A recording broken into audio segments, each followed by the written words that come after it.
lammiiwwan keenya warroonni kiristaanaa abbaaf an tokko jedhe Yesuus sababa jedhuun ragaa wangeela Yohannis 10:30 dhiyeeffatuun koottaa tokkichummaa rabbiitti kafaraa Yesuusin waaqa jedhaa karaa nu irra deemaa jirru kana nu wajjin deemaa yeroo isaan jedhan yeroo garagaraatitti argina. Lammiiwwan keenya kanaaf deebiin nuti deebisuu qabnu maal akka ta'e ragaa qabatamaa wajjin kutaa kana keessatti kan isinii dhiyeessuu ta'a jechuudha. Bismillahirrahmanirrahiim. Alhamdulillah salatu wassalamu ala rasulillahi sallallahu alayhi wasallam. Amma ba'd. Assalamu alaykum wa rahmatullahi wa barakatuh. Jaalatamtoota kabajamtoota hordoftoota sagantaa kanaa kan taatan hawaasa kiyya kan muslimaa akkasumas jaalatamtoota kabajamtoota hordoftoota sagantaa kanaa kan taatan lammiiwwan keenya warra amantii islaamummaatiin ala jirtan ashamaa harka fuunee isiniin jedha. Hubannoo dogongoraa kutaa tokkoffaa. Jechoota namoonni islaamummaan ala jiran warroonni lammiiwwan keenya warroonni kiristaanaa ilma namaatiin dogongorsuudhaaf yaalan keessaa guyyaa hadhaa qabxii takka isiniif qabadhee dhufee jira. Isiin sun ragaa wangeela Yohannis 10:30 irratti tan argamtuudha. Abbaaf ani tokko isaaniin jedhe jecha jettu tana Yesuus Kiristoos dubbii tana waan dubbateef kanaafuu inni nuu waaqa warroota jedhanii ofii dogongoranii nama dogongorsaniif deebii gahaa ragaa qabatamaa wajjin isiniif qabadhee dhufe. Abbaaf ani tokko jecha jettu tana dura maal akka turemee takka takkaan haa ilaallu. Wangeelli kun wangeela Yohannis 10:30 irratti argama. Wangeeluma kana keessatti wangeela Yohannis 10:28 irratti akkana jedha. Namni tokkollee harka koo keessaa isaan hin butatu jedha.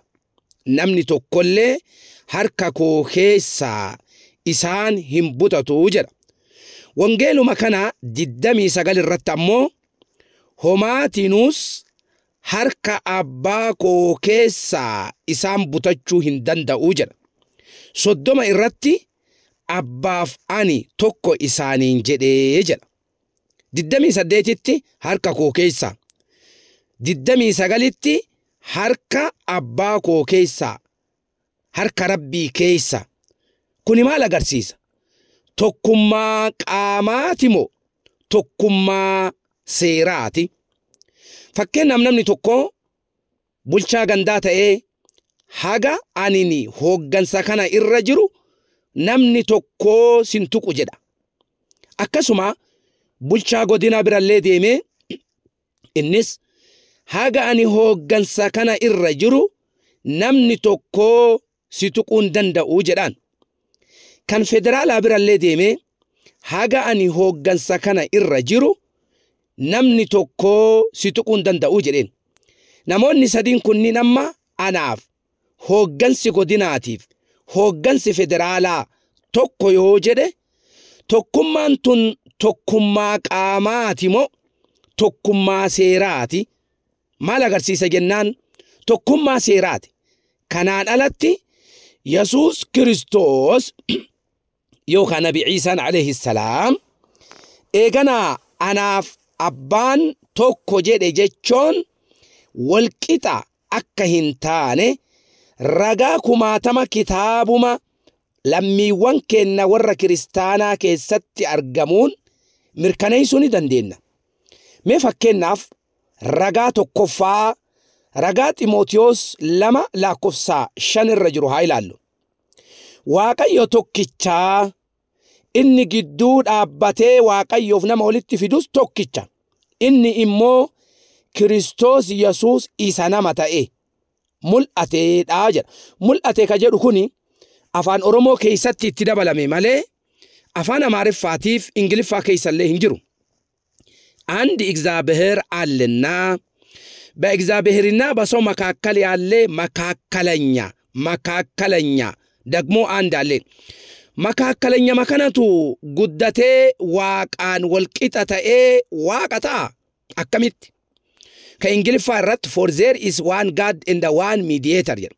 Mediator jechuun makaakalanyaadha. Makaakalanyaa jedhame. Kanaaf ragaan Ximootiyoos tokkoffaa boqonnaa 2:5 akka Yesuus Kiristoos yookaan Nabi Ciisaan alayhi salaam eeganaa ammallee aangoo rabbummaa hin qabne ifaan ifatti lafa kaahaa jechuudha. Ammas ragaa lammaffaa haa ilaallu. Wangeela Maatiyos 12:18 irratti. Innis ila hojjataa koo eenyu dubbate jechuudha. Jecha kana waaqatu dubbatee jedhaniitiin eeganaa ammallee lammiiwwan kenna warrootiin amantii kiristaanaa amanan. Hojjataa koo jedhe waaqni Yesuus Kiristoos yookaan Nabi Ciisaan alayhi salaam hojjataa waaqaati jedhamee inni nu waaqa jechuun sammuu akkamiititti fudhatama qaba. Isuma kana Isaayyaas raajichaa boqonnaa 42 tokko irratti ammoo hojjataa osoo hin taane Waaqayyo itti fufee kunoo gabricha koo hojjata ka jedhame sun gabricha rabbiiti jechuu agarsiisuudhaaf. Waaqayyo itti fufee kunoo gabricha koo Yesuus gabricha rabbiiti malee rabbii miti. Inni hoo daggifee yaaskuut baariyaayee gabrichi rabbii gonkumaa rabbiin ta'uu akka hin dandeenye mirkaneessa jechuudha. Ammas ragaan sadaffaa wangeela Yohaannis 14:28 amma nan adeemaa deebi'ee isin bira nan dhufaa akka isiniin jedhe dhageessitaniittu utuu na jaallattu taattanii waanan gara abbaa dhaquuf ni gammaddu ture abbaan na caalaa'oo kanee abii balxaalinna rabbitu na caalaa aniif rabbi walqixaa mitii osoma jedhu haay anaaf inni tokko jedhee jira kanaafuu waaqummaa agarsiisa jedhanii yaaduun gonkumaa dogongora ifa galaadha. Abbaan na caala rabbitu na caalaa ka jedhe bara Nabi Ciisaadha alayhi salaam yookaa isa Yesuus Kiristoos isin jettan kana. Ammallee ragaa afuraffaa haa ilaallu. Qorontos tokkoffaa boqonnaa 11:3 irratti amma immoo Kiristoos mataa warra dhiiraa abbaan manaa mataa haadha manaa Waaqayyo mataa Kiristoosii jedha. Mana tokko keessatti abbaa manaattu caala. Ummata tokko keessatti ergamtoota rabbirraa ergamantu caala. Kana hundaa kadhabamarraa argamsiise rabbitu caala. Waaqayyo mataa Kiristoosii jedha. Waaqayyo mataa Kiristoosii osoma jedhu lakki Waaqayyo mataa Kiristoosii miti Waaqayyoof Kiristoosuu walqixa jedhanii yaaduun maal akka ta'e mee xiinxallaa. Ammas ragaa shanaffaa wangeeluma Yohaannis kan 10:30 isaan dhiyeeffatan kana keessa 29 irratti abbaan koo inni anatti isin kenne hundumaa irra guddaadhaa jedha. Rabbi waa hundaa irra guddaadhaa. Hubadhaa Nabi Ciisaan alayhi salaam yookaan Yesuus Kiristoos abbaa koo hin jenne rabbii koo ka inni jedhe eeganaa ammallee jijjiiranii sayyiroo biroo laalla.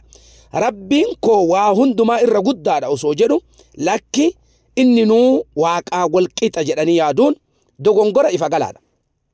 Hubadhaa abbaaf ani tokko jechuun qaamaan osoo hin taane seeraan seerri ani isinii fide seera kiyyaa miti seera rabbiiti.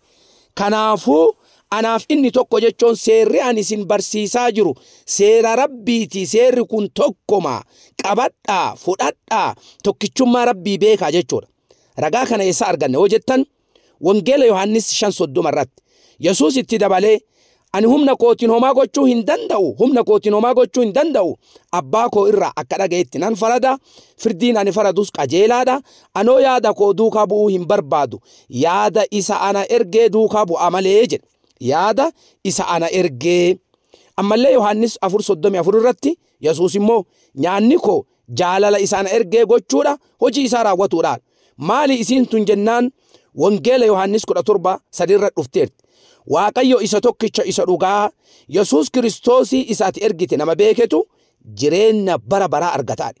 Ragaan kun Quraana keessatti illee suuraa Zukruf suuraa 43 ayata 64 irratti inna Allaha huwa rabbii wa rabbukum fa'buduu haadha siraatun mustaqim. Allahin eeganaa rabbii kiyyaaf keeysanii isa gabbaraa isii tanatu xurree qajeellumaati jedhee barsiise malee tokkichummaa rabbii malee waaqummaa ufii takkuu Yesuus Kiristoos hin barsiifne. abbaaf ani tokko jechuun seerri karabbiitii jechuudha.